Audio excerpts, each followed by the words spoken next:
Hello and welcome to DEE Kai, Digital Era Entertainment's anime podcast. So I am your host this week, Crit Hit Jason Amherst.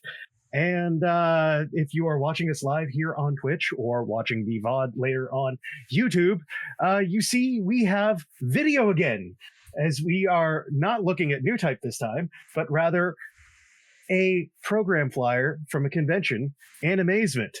And you'll see that it's not Joel's name up there this week because I'm doing the intro. It is none other than Mario. Hello. Hello, Mario. I was waiting for that. I just anticipated. And I don't have my soundboard open, so of course I'm just like, I'll just do the impression. Screw it. How have you been doing, Naud?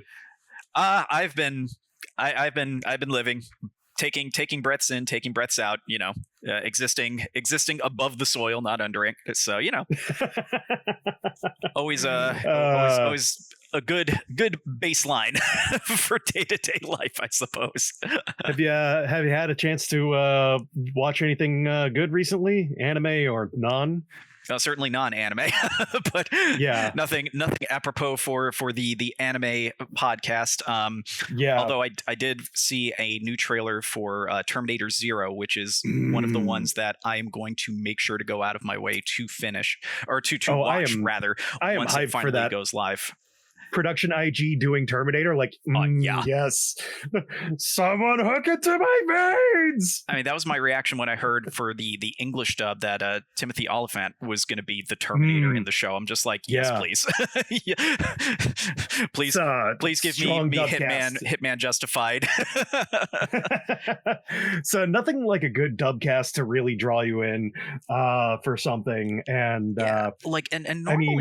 normally I don't really get jazzed up by English dubcasts, mainly because I'm the kind of guy who likes to watch the originals, the original Japanese interpretation first. But because this is a Western property, much like Scott Pilgrim Takes Off, for me, I definitely err towards the English cast. Same with Cyberpunk Edgerunners. That was another one where, yes, it is Studio Trigger. Yes, it is anime as hell. Western property, I kind of want to see who's in the dub, and we already know we already know our feelings on that over here at DEE Kai. Love you, Emmy. Because we've been talking about that a bit with Suicide Squad, Isekai, and the dubcast was not anything that was like wow, which is kind of shocking because DC usually goes over the top with their castings for animated properties, so going star-studded with them. But no, they went the other way around. They got an all-star cast in the sub version for Suicide Squad Isekai. So that's one where I'm telling people, watch the sub, because you've got Takehito Koyasu, Dio Brando as freaking John Cena. I was gonna say, that was such a missed opportunity. Just why not just drop the extra money? Give us John Cena in an anime. Give us John Cena in a canon anime. And speaking of seeing things, or rather not seeing things, there is a name that is missing here because ironically we never had a nameplate for them, despite their vital importance to not just this show but many pieces of content across Digital Era Entertainment. You can't see him, but we certainly can hear him. Let's give it up for Neo Ivan, who is going to be joining us for this very, very special stream. Hello, I'm here. Hello. Hey there, friends. Oh, hi there. Oh, hi there. Oh, God, no. No, do not conjure that energy here. Not to worry. We have other energy to conjure up. Energy that might end up turning us to dust, or if we're going to go Indiana Jones about it, possibly melting our faces off by opening a proverbial Ark of the Covenant. I don't know what you guys are talking about. I stopped aging at 25, so... Yeah. I see. Doing the I'm not a super rare or an SSR. You can't level me up beyond 25. So it's just 25 plus whatever number at this point. Fair play. I usually just think of an age like leveling I'm a filthy commoner. Yeah, just to get you caught up, Ivan. So we were just briefly talking about anime adaptations of Western properties and, our enthusiasm for the dubs, but we were also talking about Suicide Squad Isekai having the all-star cast in the Japanese dub. Yep. Any thoughts on any of these things? Because also I was talking about Terminator. It started because I was talking about Terminator. It started with Terminator. Yeah. I'm very excited for Terminator. We could use some good Terminator anime. Yes, please. I mean, we just need. It's production IG, like I said before. that too. The Terminator franchise is begging for like a what was Mario? You would know this one. The Matrix anthology of all the animation. Oh, the Animatrix. Oh my God! Yes. How have they not done this yet? How have they not done this yet? Yeah, give it to us, you cowards. But actually, listen, production. Listen, I'm a short walk from Warner Brothers. We can make this happen. Here's the hilarious I'll get thrown out by security at the front gate. Here's the hilarious bit too. Actually, thinking about that is production IG was also involved in the Animatrix. Which short did they do? Because they got a bunch of big studios to work on that one. Let me see off the top of my head. I know Gonzo and the long defunct Square Enix Pictures. I mean, Square Enix Pictures, they went out with a bang with that opening sequence, Final Flight of the Osiris. Like that was Square USA. Yep, Final Flight of the Osiris. Madhouse did Program and World Record. Studio Yondoshi did Second Renaissance, Kid Story, Beyond, and Detective Story. Okay, I was wrong. It wasn't Production IG. It was Madhouse. Okay, close. And then DNA Productions did Matriculated. Oh, okay. So it was only surprisingly 4. But still, studios. Like some pretty heavy hitters when you think about it. Even weirder is DNA Productions. Really, they're known mostly for Jimmy Neutron, Boy Genius. That's random. Yeah. The DNA, DNA had to do, I guess, with one of the founders of the company. But beyond the Terminator franchise coming to anime with IG Productions, I haven't had a chance to watch any anime because behind the scenes I've been working a little furiously over here to make sure a production is completed. I almost thought you said behind DCs, and I'm like, no, that's still Suicide Squad. Along with, I guess, to a lesser extent, because it's not anime, Cape Crusader, which, chef's kiss. Well played. Well played. It is on my list. But I will say what I have been watching as far as, like, I guess, kind of, I've been rewatching Voltron, the Netflix version, because that show is pretty banger. And Delicious in Dungeon. Also a really good show from last season. Yeah, can't wait for a season 2 on that one.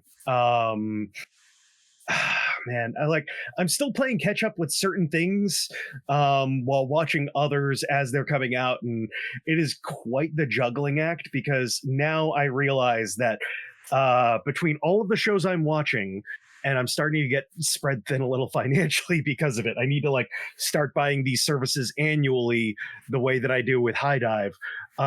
There is Crunchyroll, High Dive, Hulu, and Netflix that I am currently juggling watching shows across right now. Oof. Yeah. Yeah, juggling streamers is part of why I haven't been able to really do too much with the anime. It's just kind of like if I get a small window, activate it for a month, catch up on like 1 or 2 shows, and then pick we're a good. show. Yeah, because like Hulu's had Fable, Mission Yozakura Family. They had Go-Go Loser Ranger last season. This season they got Suicide Squad Isekai, which also happens to be on Max because, of course not. Of course it is. Oh yeah, and I forgot I have Amazon Prime because that's what I was watching Cape Crusader on, which is surprisingly not on Max because. Warner Brothers. I mean, they did the same with Merry Little Batman. They made that an Amazon exclusive for whatever reason. I'm going to presume money. Yeah, all the money. Exactly. All the money. Exactly. Yeah, it's streaming is such a pain in the butt. And of course, I also have been dropping like big chunks of change on physical media because these things go out of print now, and Sony did say they were going to cut back on overall Blu-ray production. Yeah. So I'm assuming other companies are going to come to them less to have Blu-rays made. So now, like, either as they're coming out or, you know, like I've been discovering stuff left and right because I realized that Space Sheriff Sharavan and Mobile Police Jiban, both Metal Heroes shows, got Blu-ray releases stateside, and I went, I didn't know about this. Oh no, because like once it's out of print, they shoot up. They like quintuple in value. Oh yeah. As I noticed some people reselling Juspion on Blu-ray, and I saw that selling for like $250 on eBay. I'm like, what? For standard definition on Blu-ray? Oh yeah, no, there's yeah, there have been similar instances of that, which is why my collection still has a couple of things. Like there was a point where, obligatory Code Geass reference here, the Code Geass DVD sets, like from the original release, they, for a period when there was no official release, those shot up to like a couple $100. I'm like, yeah, I'm not giving these up. I don't care if they make like high definition digitals, like God knows when these are going to be coming back in print. And then Mobile Suit Gundam, the original film DVDs, those for the longest time have been super rare, and it was only recently that, of all things, a British DVD publisher put out 4K editions of those films, which I picked up because knowing how super rare and super infrequently they put out prints of that, I was like, you know, I mean, I'm going to hang on to my DVD set unless I have a good financial reason to get rid of, you know, something that can be played on something that's not a 4K DVD player. But just, you know, having a newer copy there in case it suddenly just goes in the proverbial vault for another decade or two. So speaking of physical media you want to get your hands on, Animazement just announced that Otaku no Video is getting a Blu-ray release to all of those who didn't back it on Kickstarter. Oh, good. October 8th. Yeah, that's one of the few things that I myself have backed, and it is one of my proudest collection pieces because I have screamed regularly about Otaku no Video. Case in point, our top 10 anime of all time list last time we were all here together. But yeah, that's awesome. So October, if you have never purchased Otaku no Video before, just do it. It is pre-orders are available, I think, on Amazon and Crunchyroll for it. And I will say, Crunchyroll, if you ain't shopping for physical media on there, which, you know, it's what used to be Right Stuff, it is worth it. If you are a Crunchyroll subscriber, you get 15% off and free shipping. That is totally worth it. So yeah, like, and I know that as of the week of this recording, they were doing a summer sale. So that Code Geass box set that we've talked about in the past, $400 down from $550. So 150 off. And if you spend $150 right now, they also throw in a Nendoroid of Crunchyroll Hime for free. Oh no. Oh no! Why would you tell me this? Why would you tell me this? Hashtag not sponsored, but please, why aren't we sponsored? Sponsor us. Lord, we're gonna bang that drum forever. So please sponsor us, Crunchyroll. But yeah, Otaku no Video available now for pre-order. Definitely worth it for that piece of history. Oh, for sure. Because again, like that Blu-ray set, I believe that was 2015 or 2016 that they did the crowdfund. 2016 was the Kickstarter. It's been 8 years since that was even remotely available. Just to give you an idea of what we're talking about here and why we're being the old shouting at the cloud. You know what I'm saying? I mean, I prove that every time we do a new type episode. All right, that's fair. Well, lucky for you, I am going to be going to be taking the old man bullet on this one, camera.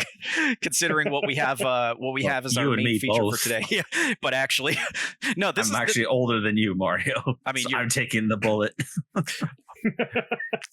All right, if you're willing to take that bullet. I was going to say, with Joel not being here, I think I am actually the youngest right now, which is unusual for me.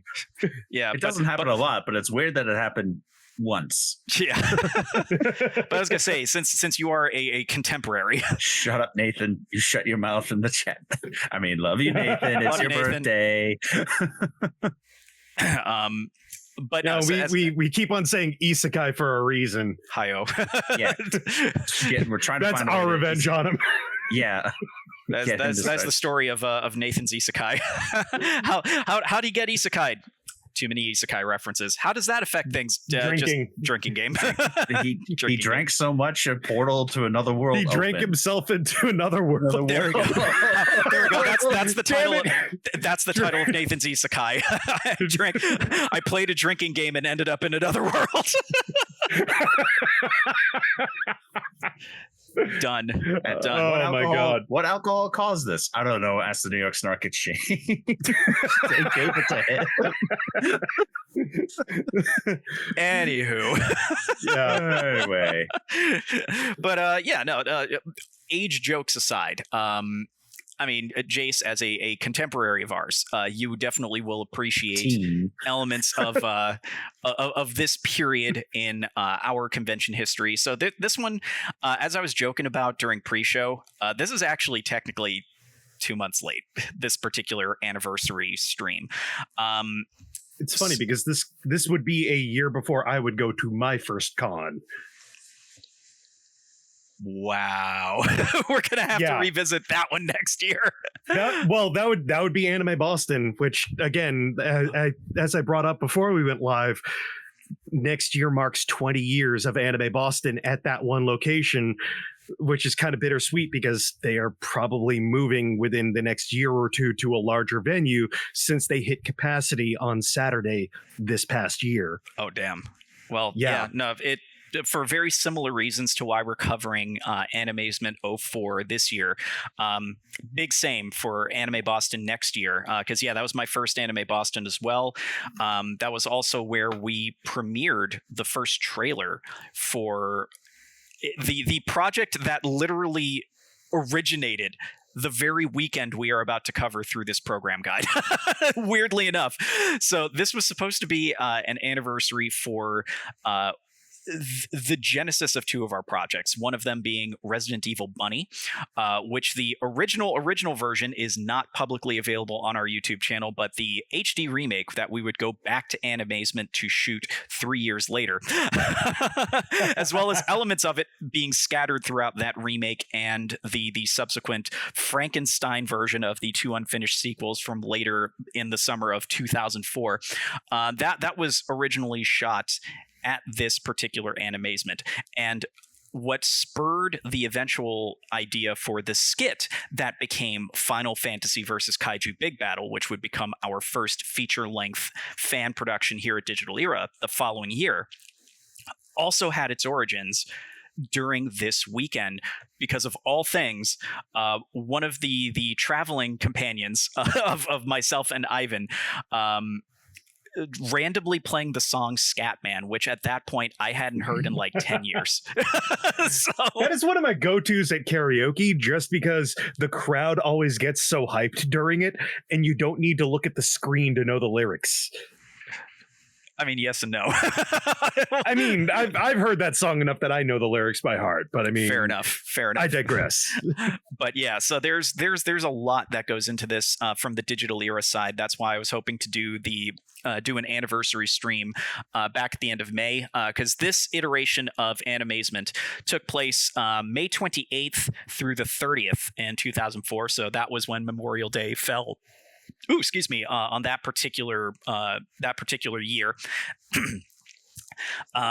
So this on a personal level was also significant because it was the first time I not only traveled to a convention out of state essentially by myself, but to a convention out of state by myself. And I put an asterisk to by myself because, as you probably as you probably deciphered from my previous statement, on that particular journey were not just Neo Ivan, who is with us in D chat, but also one of my other closest friends who, funny enough, became roommates with Ivan for a couple of years there.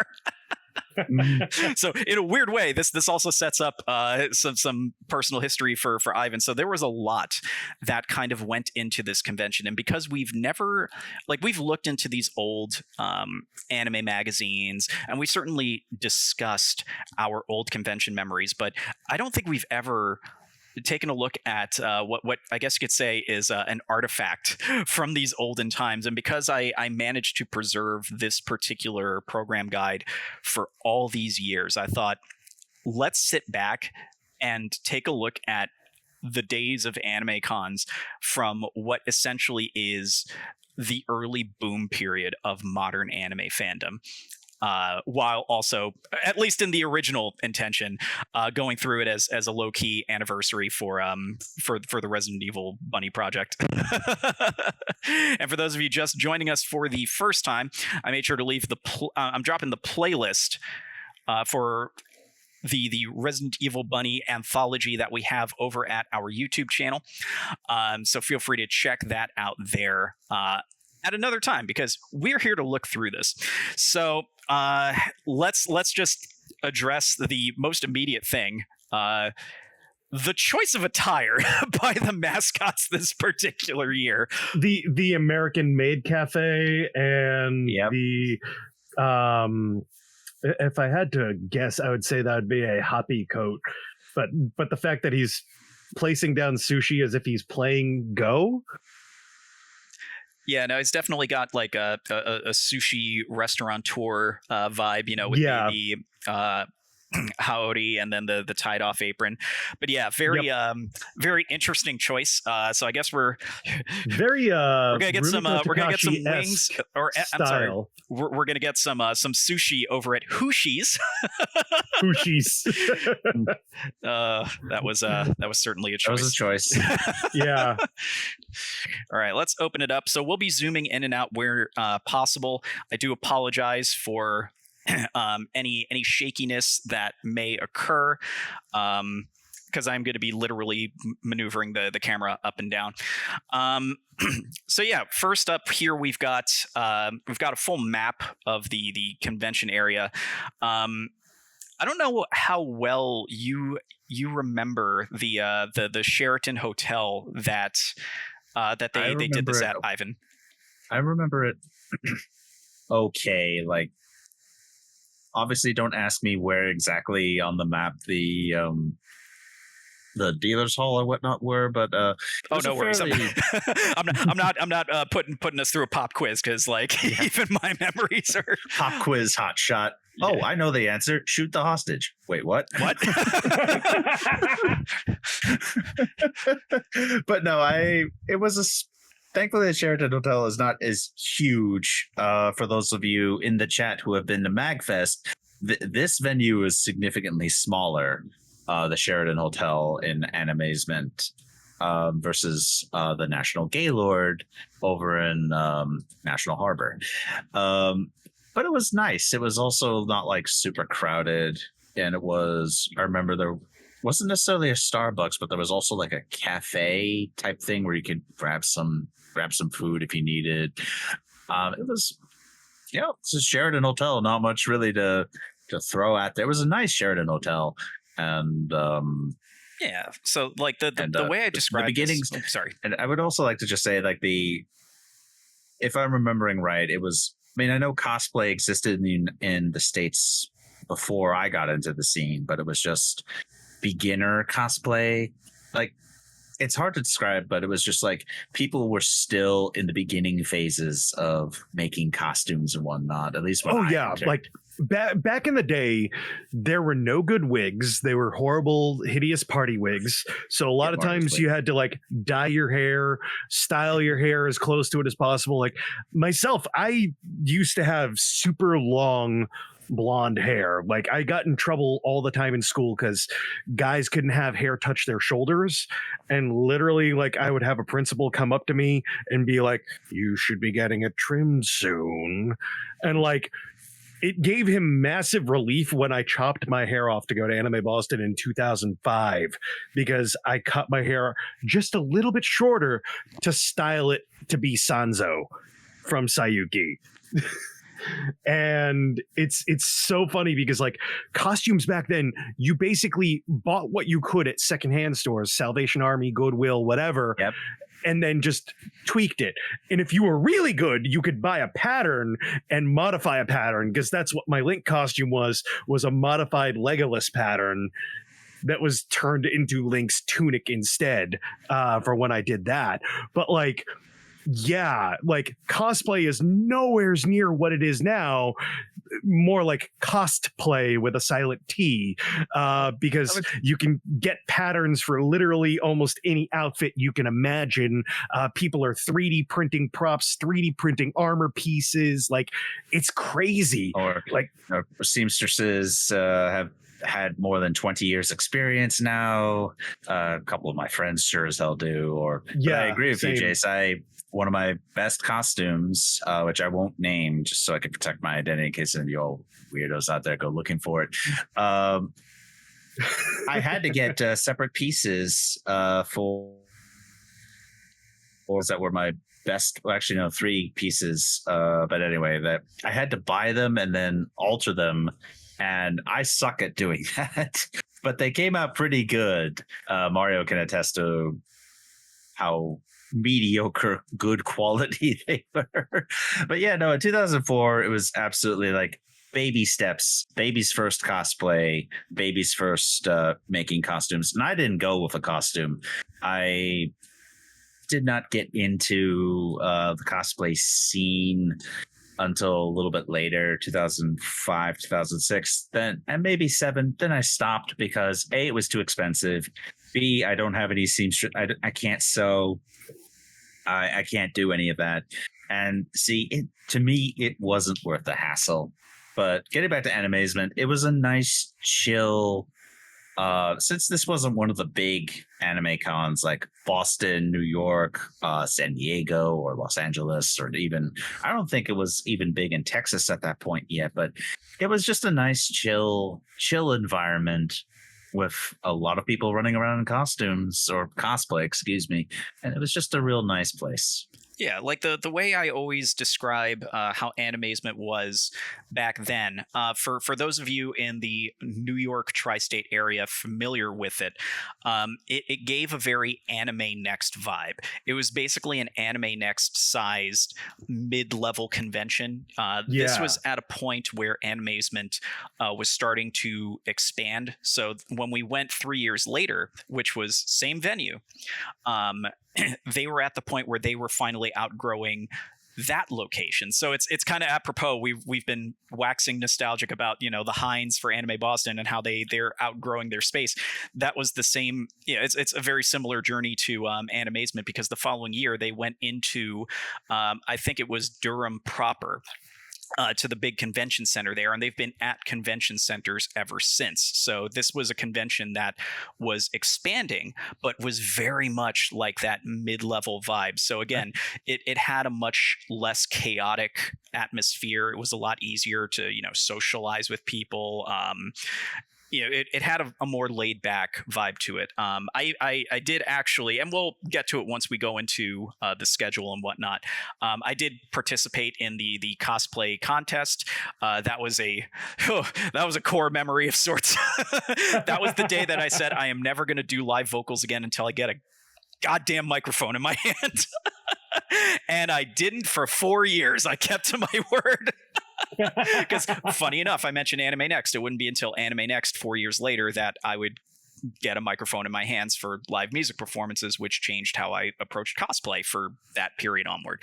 But that started at this event. So weirdly, one of my cosplay core memories was formed here. So we're gonna quickly go through the guest list as you see on the contents page. We'll skim around a bit. Maybe if some things like pop out more than others, we'll focus in on it, because I know we've been doing a decent amount of yapping, but that's what we're here for. Also, quick little thing here. I don't know how visible it is, and I'm a little reluctant to move it so quickly, but there's a fun little disclaimer here in the corner, and I appreciate they put this in first and foremost. Note to parents, some material at Animazement may be inappropriate for children. It is not the responsibility of Animazement or its staff to determine what is appropriate for your child. Parents should accompany their children at all times, as it should be. Parental discretion is advised. So yeah, opening with a letter from the con chair. I'm just going to leave that on screen for just a quick minute, give people an opportunity to kind of pause, take it in if they're watching this on demand. So yeah, I think the convention had been running for a bit, because I think when we went back in 2007, that was their 10th anniversary. So yeah, they'd been running for a couple of years by this point. Yeah, we have the obligatory convention rules. and the most important, don't bother the cat. Oh yeah, no, that's super important. Thou shalt not annoy the cat. the one that got me, and I'm like, I'm surprised we don't see this one more often, although at this point it'd be impossible to really enforce. Rule number 10: use your inside voice. Do not be loud and obnoxious unless instructed to do so by convention staff. Marco.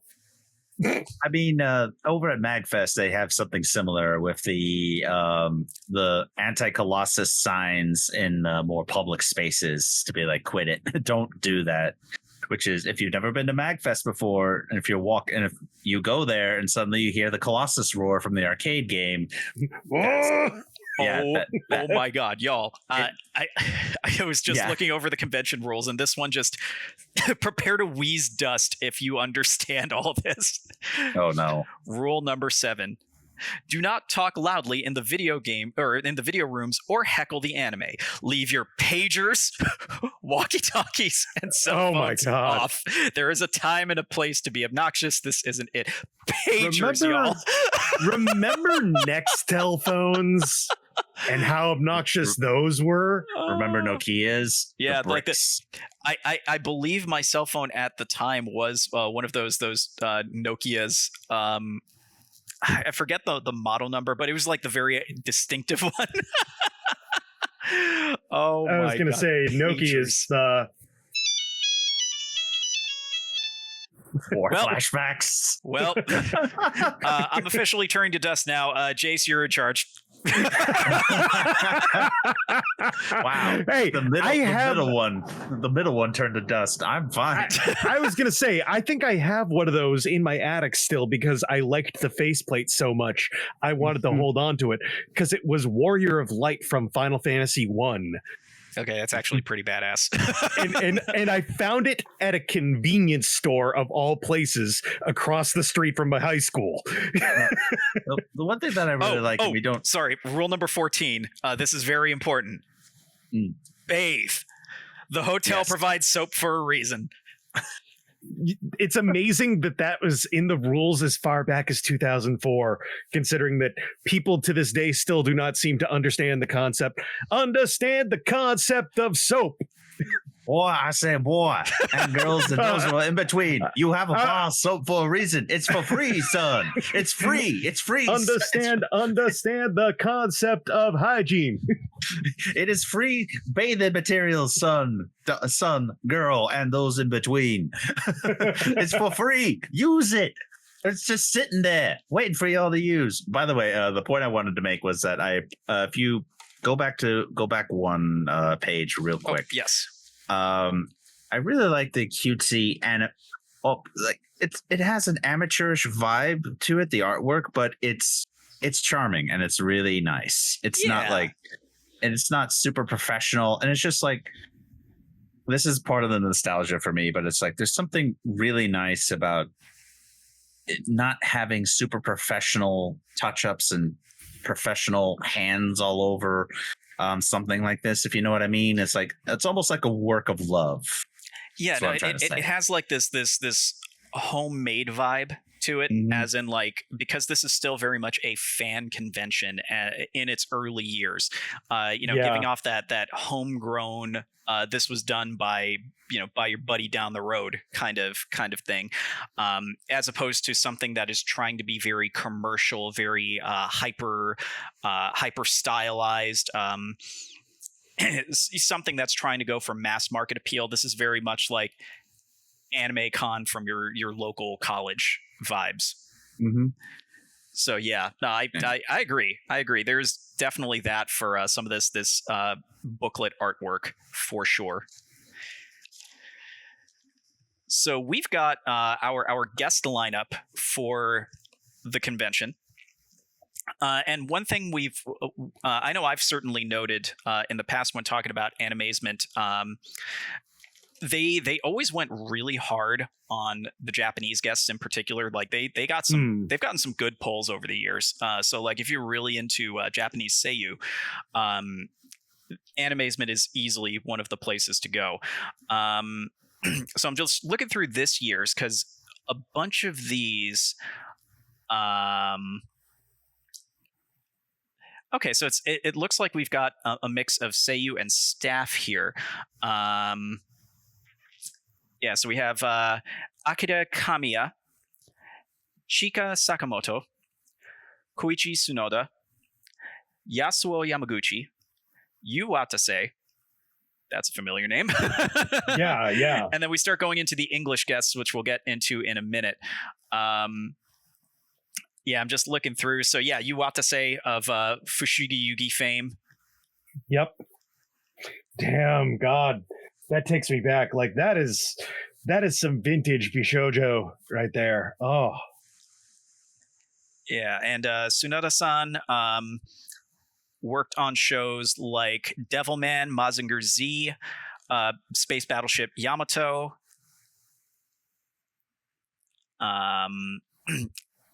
Let's see. We've got Chika Sakamoto was in Fushigi Yugi. So I guess the theme of this year was probably Fushigi Yugi.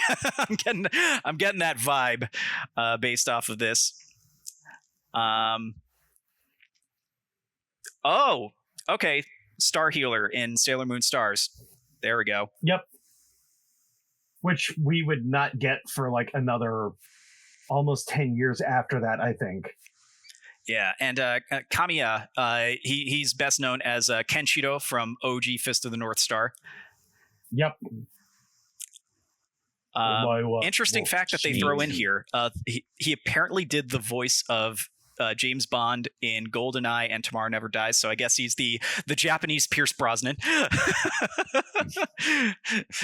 So that's a pretty cool fact there. So yeah, you had freaking Kenshiro from Fist of the North Star, and I feel bad because like at the time I wasn't as he is extremely notable. I mean, like oh God, I'm trying to think of some of the other ones because freaking Beast King Go Lion. Okay. Which is Voltron. So OG Voltron. Speaking of Voltron, yeah. like OG yep. Voltron.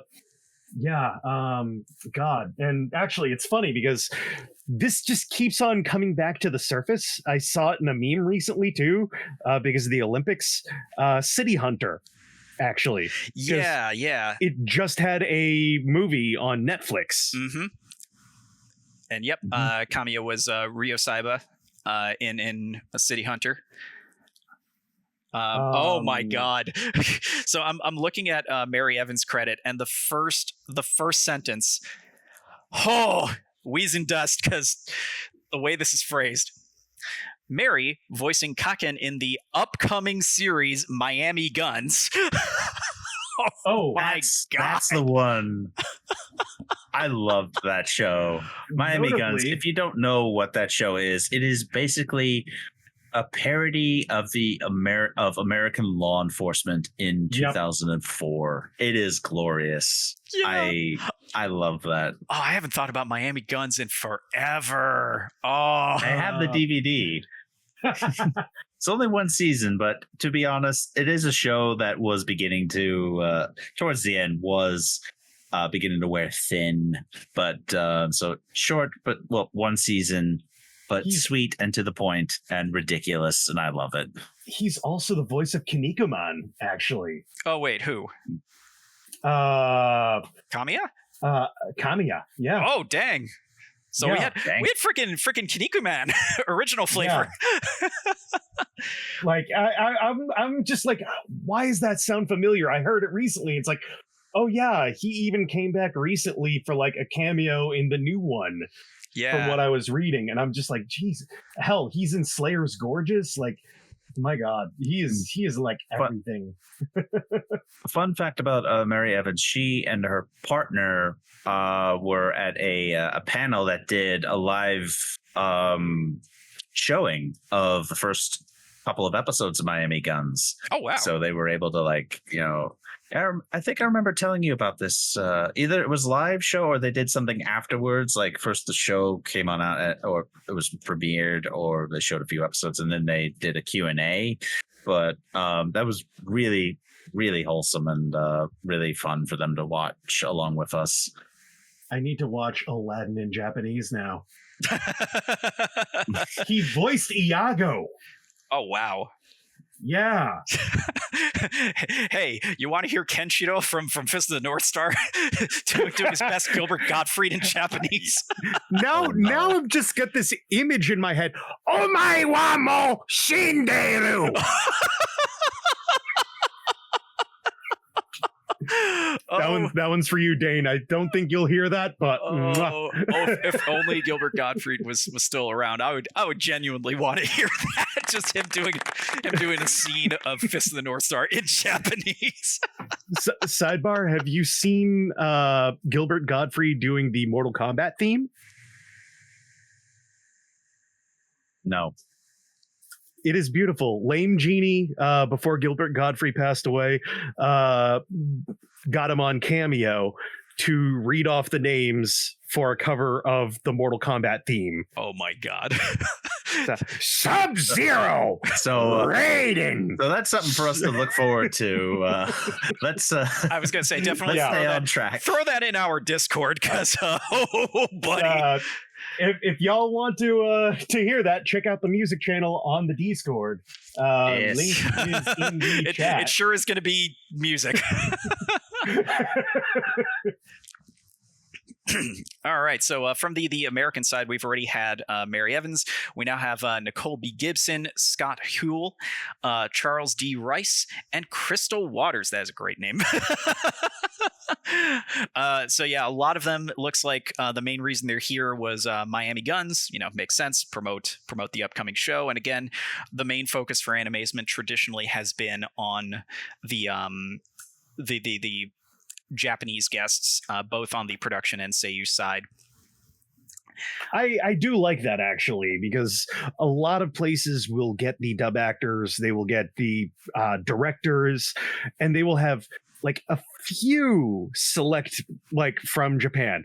They went over the top for, you know, giving you the and this is why like talking with my cousin this past year on the phone about convention experiences. There are 3 kinds of conventions, is what we decided on.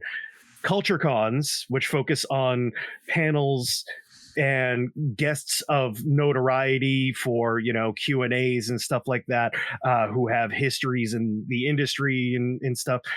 So you have culture cons, party cons, and then merch cons, you know, where it's all about just selling autographs, selling merchandise, et cetera, et cetera. So real money's made. Yeah. But actually, yeah, well, you know, where the real money's made, unless you are a mid-level or smaller vendor, because hoo boy, the frequency of complaints at those shows that I'm used to hearing from folks in those spheres. Hoo boy. Anyway, continue. I'm sorry. Yeah, so I've always been a fan of the Culture Con, because that's basically been my bread and butter, is like the smaller community, smaller cultural type vibes, you know, or a Culture Con with a side of party, you know, where it's a small enough community that you can kind of get the vibe of both. Party cons have never really been my thing. I think I went to one once, and that was PortCon Maine, and it was not a fun time. It was just meh. Yeah, maybe it's changed. The closest I've done to party cons have been Fanime, which I did in 2013, and Colossal Con in 2015. But that was technically a work con because I was helping a mutual friend of ours. Yeah, and by far, like, culture cons are the best because I like leaving with that sense of like fulfillment. Yeah. I just, there's something cozy about a culture con versus a merch con like Rhode Island Anime Con / Comic Con. I was actually going to say that's another thing that I find particularly nostalgic about Animazement in this iteration, and also the 2007 edition that we attended. It very much had like a combination of some of these elements like a proper mid-level convention should. Like there were definitely social hangouts, especially 2007, because by that point, we came back a little bit more seasoned. We were, a little bit more in the scene, so to speak.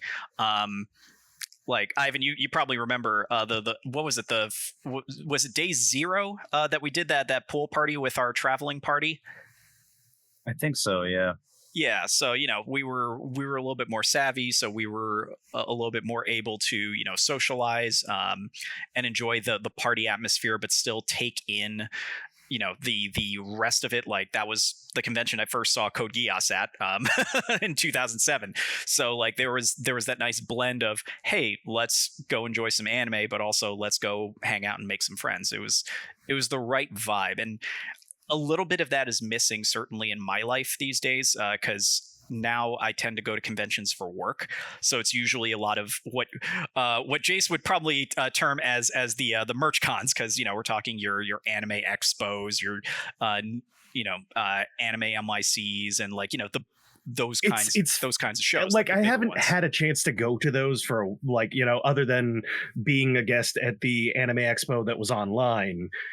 So I mean, I don't know how heavy those would be on merch compared to say Rhode Island Anime Con, which is literally, what if Rhode Island Comic Con took one of those cheap plastic anime masks from Japan and put that over its face for 2 days? I mean, I've got no further comments. I was just looking through the page here to see if there was anything else fun to single out.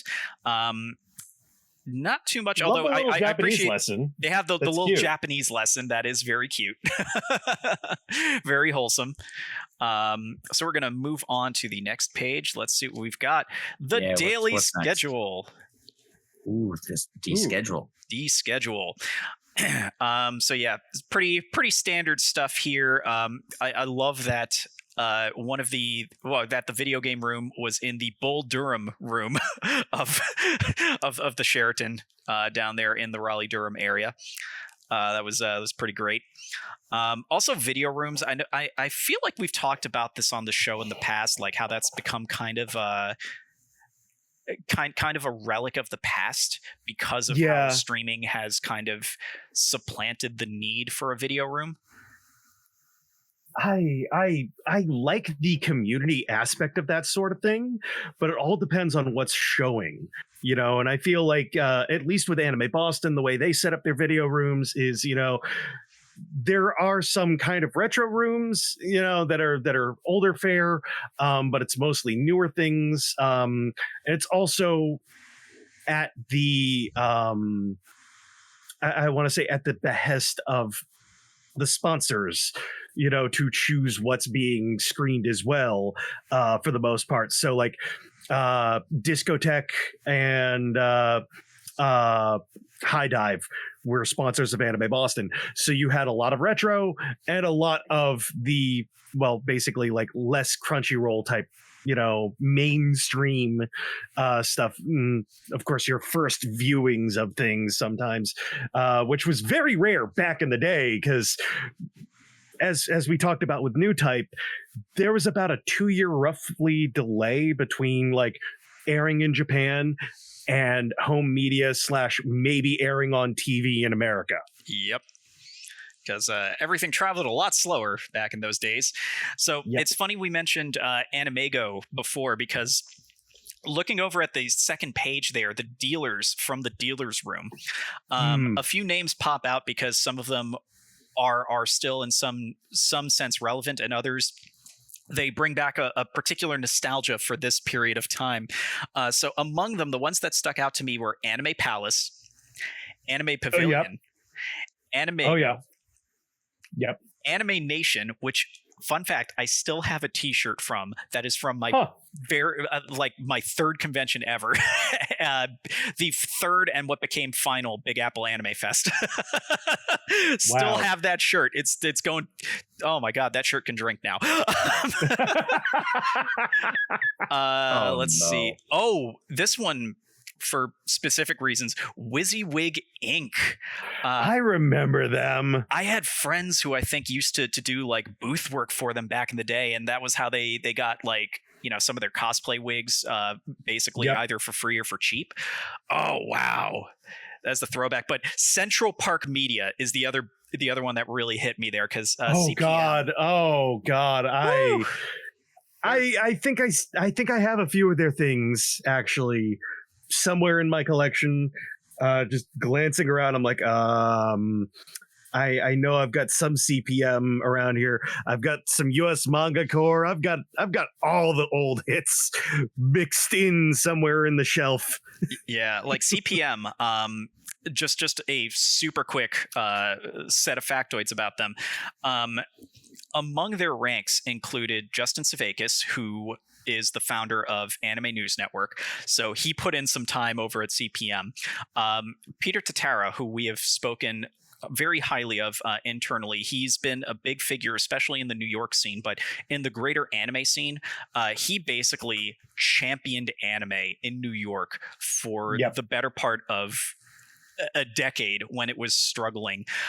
So the reason we had the New York Anime Fest under ReedPop, the reason we have Anime NYC these days, and even Big Apple Anime Fest to an extent, Peter Tatara is like the glue that held that together. He is one of the best people in the anime industry, one of the unsung heroes, currently doing his thing at Japan Society in New York, absolutely knocking it out of the park with some of the film polls he's gotten there. So if you're in New York, check out the films that they are showing at Japan Society.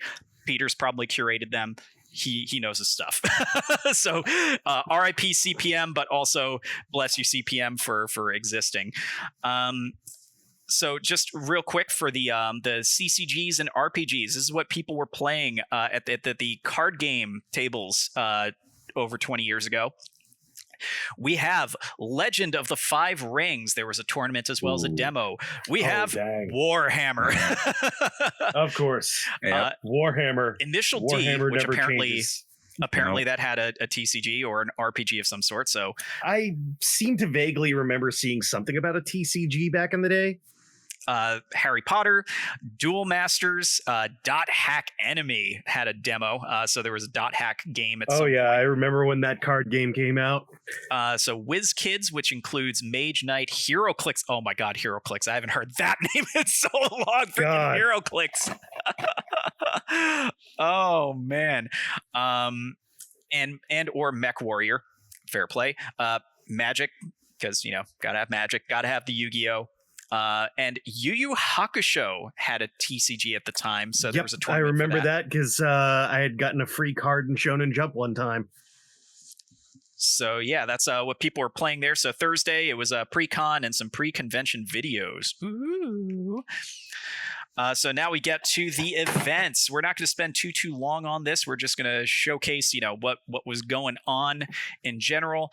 So your usual assortment of voice actor panels, ceremonies, concerts, AMV contest, because this was still in the heyday of the AMV. Oh man, I love AMVs as an art form.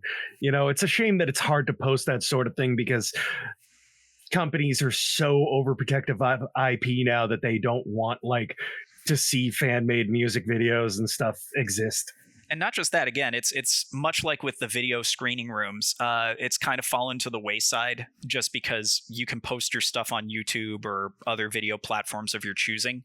so you don't really need to like sit around and do it. So it's one of the small losses that like, you know, it does kind of, you know, make one wistful because of the nostalgia attached to when these were like the primary sources for learning about certain shows or getting that dopamine hit that you get from a YouTube or TikTok video these days. Just skimming through to see if there's anything else worth singling out. Oh, geez. A fan panel on Tenchi Muyo. Tenchi Muyo Uncensored. Oh, Tenchi Muyo. You are one of the best harem animes that will never be made. That was a good one. in the modern era. Yeah, not seeing too much that really sticks out that would be fun to mention, because a lot of it is, you know, very obligatory stuff. So, yep, that was Friday. Going into the wee hours of the day.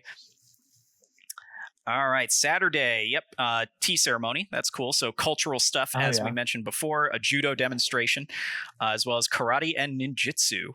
This was in the early days of the Naruto, so not as many people going there for their hand signals and hand symbols and jutsus. Was I the only person who likened Naruto to Japanese Calvin and Hobbes at first? What? There's a part of me that just saw a rambunctious blonde kid causing chaos in his local village, and for some odd reason I was just like, if Calvin from Calvin and Hobbes were a ninja, this would be him. Oh geez. That was when I first read it in Shonen Jump. That was my first thoughts, and then like years later I would find out about like the nine-tailed fox and stuff, and then people would go on to draw Calvin as Naruto with Hobbes as the nine-tailed fox, and I'm like, huh, I guess I wasn't alone in this weird little thought. Oh, geez. I was honestly thinking that Sasuke was Hobbes, but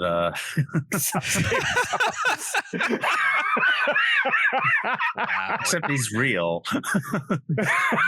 It just looks more awesome because it's from Naruto's perspective, and there you go. So Sasuke is Naruto's imaginary friend, who happens to be real. It's just Naruto refuses to believe it. Naruto refuses to believe it. All right, we're moving on to the next page.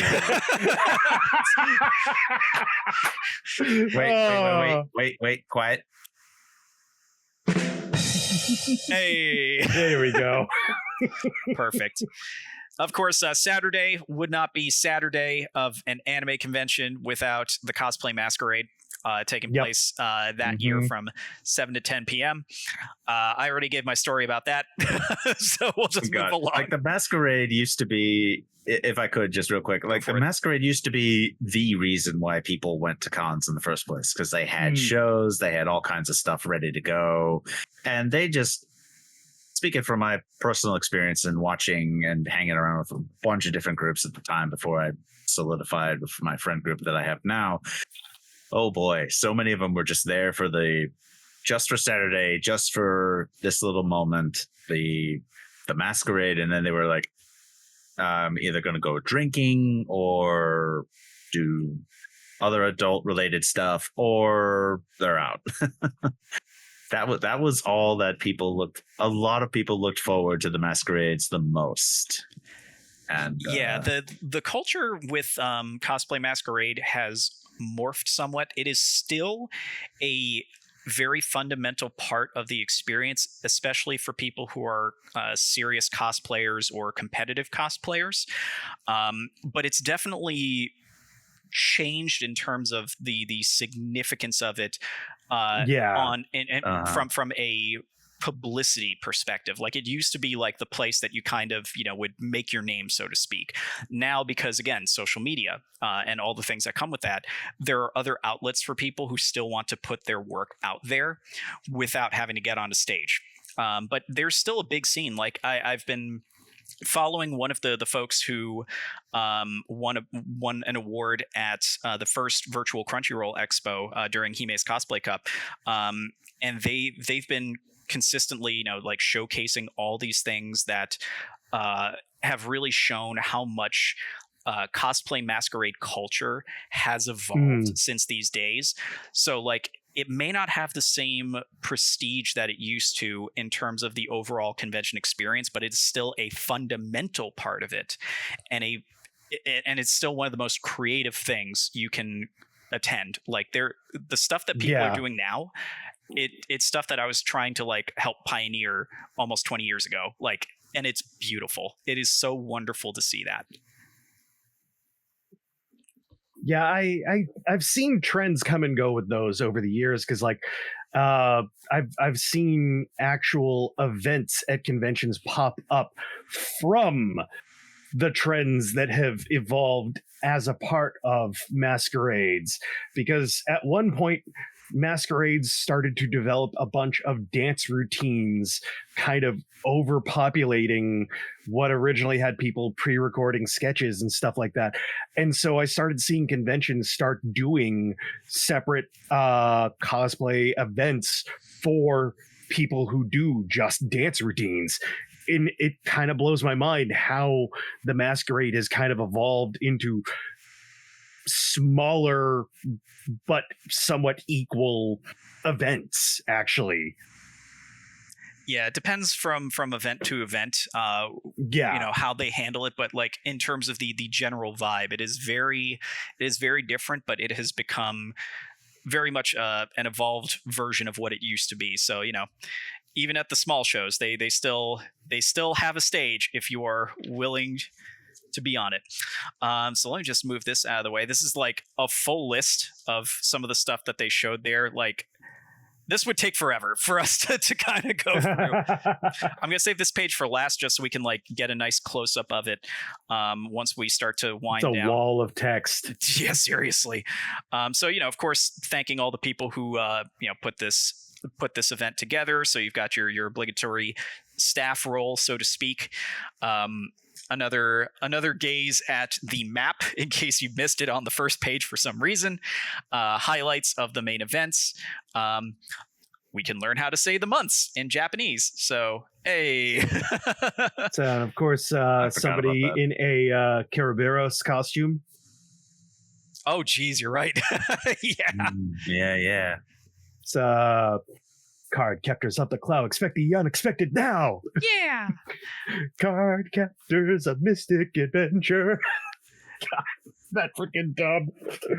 And this back page, I feel like this is something that you must have seen in one of the past New Type magazine streams that we've done for DEE Kai, because when I was pulling this out and I saw this, I'm like, this looks like something that would have been in like the back of it, somewhere in a New Type magazine of the period, or like included in one of those ADV promo sets or whatever.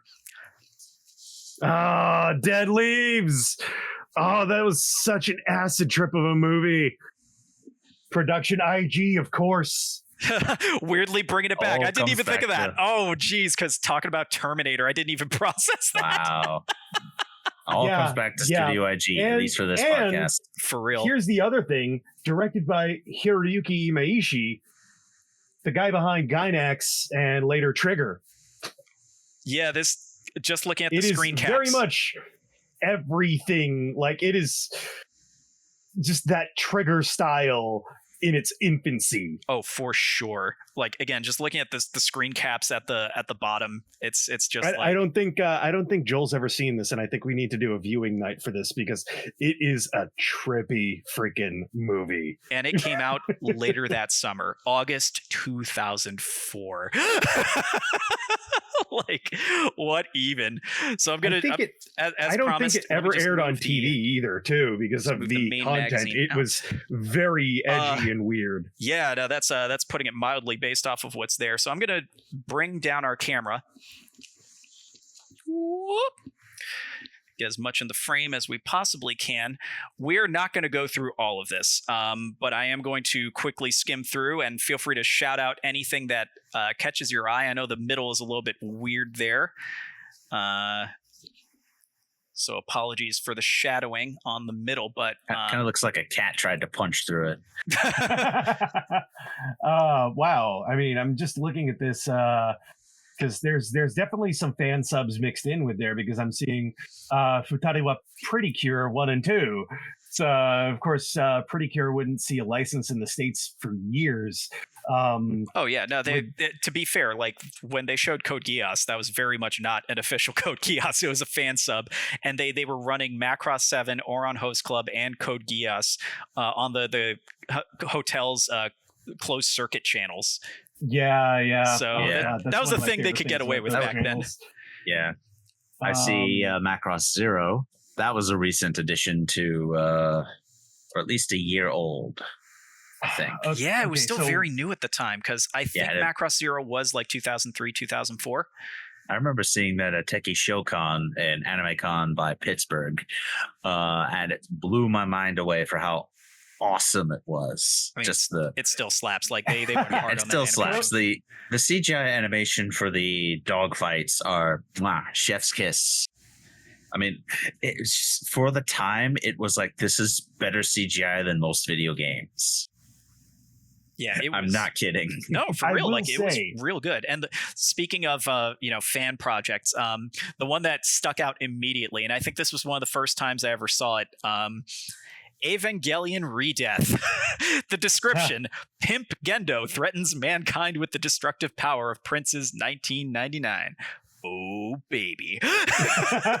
One of the greatest fandom parodies of all time. Don't at me. But what about Mr. Sacco? What does he have to say? It's Gendo. Throwing things back to last week. Area 88, which was the DVD in new type, July 2005. Wow, we're just tying it all together in this episode. Yeah. Good lord. Of course, also, Miami Guns right there, just singling it out. So big one for me actually on there, and I want this to get a re-release so badly. Like, come on, Discotheque, please grab this license. Kick Hider.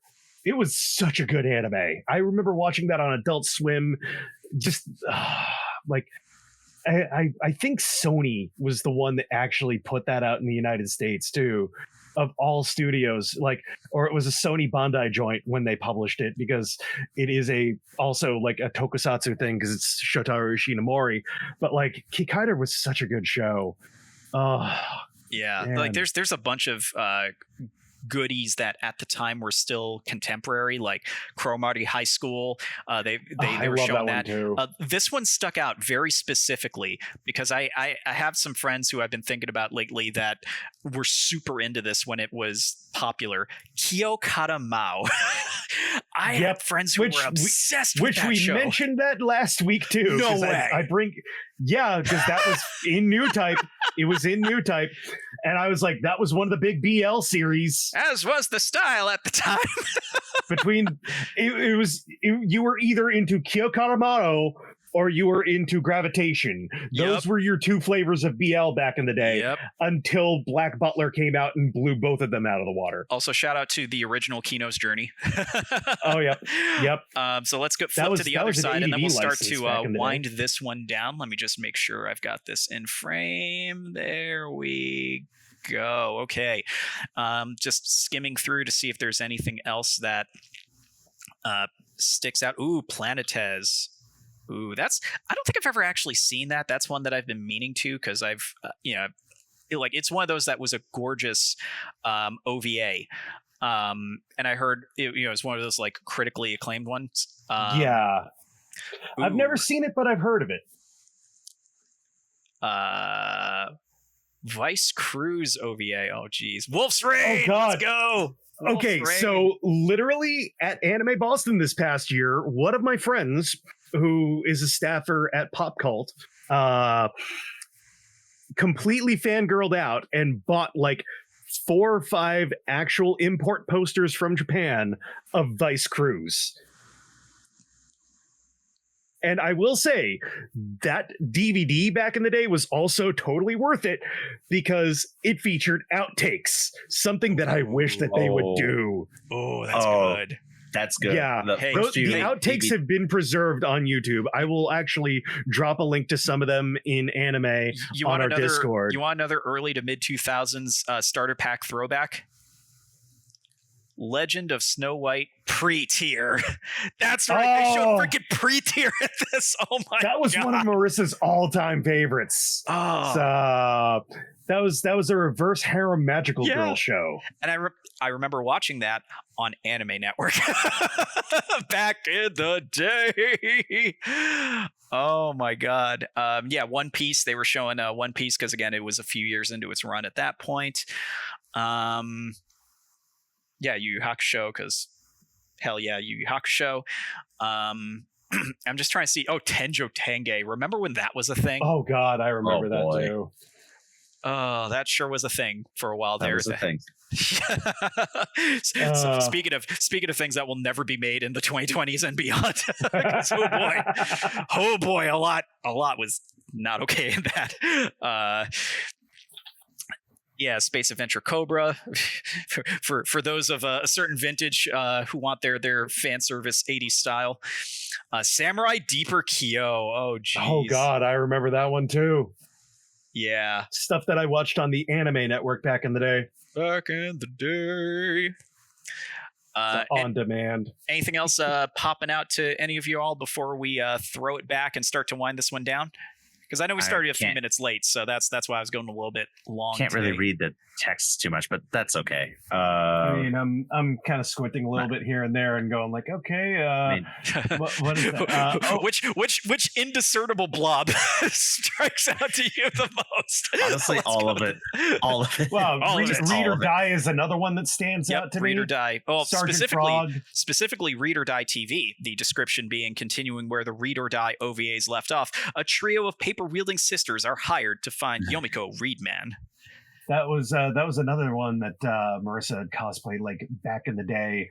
I remember her showing me pictures of that and going like, oh yeah, because literally for that costume, it was mostly clothes she bought at secondhand places, and then she was already a natural brunette with glasses, so it was that easy for her to do that costume. So it's like nice, that era of cosplay of, can I find something that I look like? One of my friends pre-transition had very curly hair. We called it a Portuguese fro. And as a result, they dyed it green and cosplayed Spike Spiegel and looked very good. But the dye took to their hair so well that when they dyed it back to black, the black kept washing out. It kept on turning green again. Not sure if nice. Especially because they were trying to fit in and work a regular job at Hollister on top of it all.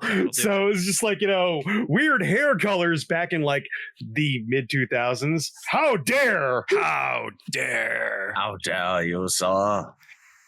Oh God! Good like gravy. Back to the sushi. Yep. Back to Hushi's. Back to Hushi's for one last round of the American Made Cafe. But yeah, so there we go. That was our quick little trip down memory lane. A 2 month late anniversary episode dedicated to one of the most foundational things in the early history of digital era entertainment, and by very, very roundabout proxy, this very podcast itself. I've basically waxed poetic plenty. Any closing thoughts from y'all before I throw it back to Jace to take us home? Oh, I hate that it was 20 years ago. That's all I have to say. You would be both, brother. But it was Animazement, I think, was my second convention I've ever attended. And I liked it so much that I went back for the final time in 2007 with a few friends, and nothing but fond memories for it. It was a different time in a galaxy far, far away called North Carolina. Jace? Alrighty. I mean, you guys keep saying it was 20 years ago. Are you sure it wasn't just 10? because in our hearts it is. It certainly doesn't feel like it was 20, but in our hearts it is. And in terms of the biological mileage we put on since then, unfortunately. I mean, I'll agree with you. The COVID-19 pandemic, which is still ongoing, that robbed a lot of years and robbed time from all of us. So maybe it's closer to 30 years. Oh my God, no. I was going to go the opposite way. It's like, well, all right, so we're going to deduct like 3 or 4. Quick, somebody call Flint the Time Detective. Or is that a very dated reference at this point? Ow. I'm being attacked. Stop. Oh. In any case, we'd like to thank you all for tuning in here for DEE Kai this week. This was DEE Kai number 206. Blast from the past. And if you like what we're doing, we have a website, digitaleraentertainment.com, where we've got podcasts and articles and links to all of our social medias and stuff like that. And we also have shop.digitaleraentertainment.com, where you can get some Digital Era Entertainment merch. Get yourself some DEE Kai or Kokoro no Pro merch. Speaking of Kokoro no Pro, that is our upcoming wrestling-themed visual novel game that you can check out the trailer or the Rogue Jam video, or just play the demo at our itch.io page as well. And of course, huge shout out to Image Anime, the sponsor of Digital Era Entertainment. Go there, use the code DESCOUNT. That's DEESCOUNT ship for free shipping on any orders over $100 over there on imageanime.com. That way, if you don't want some D-branded merch, but you still want anime merch, you're still helping us out with that. Happy hour will be shortly after this. You can be a part of it if you're on our Discord, and it'll be Among Us this week. It is also Neo Ivan's last time hosting Happy Hour, as he hands over D keys to Happy Hour, mostly to Congo. Congo will be back on Sunday with Goat Simulator. I should know he uses my studio and kicks me out every Sunday so that he can do that. So, anything else, Mario? Yep. The last and most important thing that we learned coming out of Animazement 2004: you can never kill the bunny. Alrighty, until next time, stay safe, stay sane. We'll see you guys next time here on Digital Era Twitch.